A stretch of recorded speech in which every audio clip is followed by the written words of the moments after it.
Resistance is part of any strategy or change implementation plan, and you should be thinking about it less as a hurdle to overcome, but more as something that you can learn from.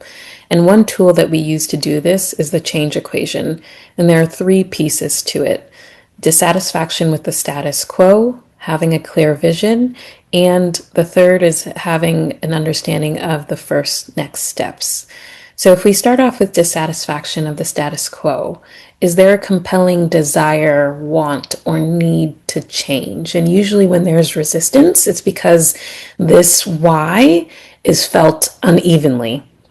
If you think about a clear vision, do people know what the future state is and what you're working towards?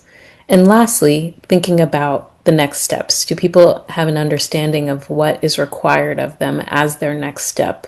Do they know what resources or support they'll have to get there? So when you have resistance and it feels heavy, think about what's underneath it and what you can learn from instead of trying to push harder.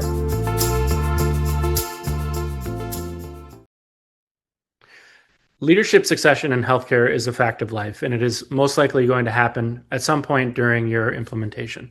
Having an implementation infrastructure enables your outgoing leader to onboard the incoming leader more quickly, and it also enables that incoming leader to get up to speed and understand what's going on. And of course, new leaders are going to be bringing new ideas and new ways of working, and so having that learning loop really enables them to integrate with the strategy implementation process, and it gives them a way to learn about what's happening and implement their own ideas. Strategy should be a guide to help you focus on what's most important to achieving your organization's aspirations. And when it comes to implementation, sometimes this means adding new things, new initiatives, but often it really means you're continuing to do the things you're already doing to achieve that future to which you aspire.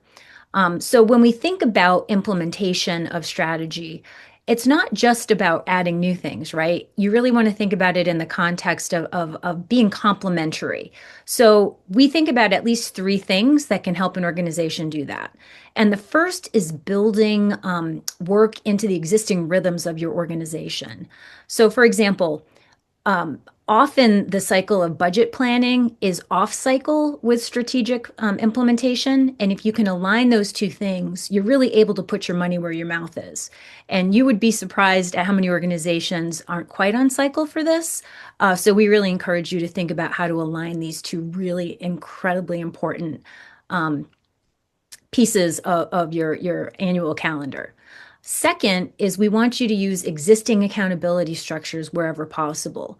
So this can really mean using your senior leadership team and adding into the agendas and the meeting cycle the accountability and oversight for checking in on the strategy, making sure those who have signed up to actually advance the strategy are actually doing that work and that it's making a difference.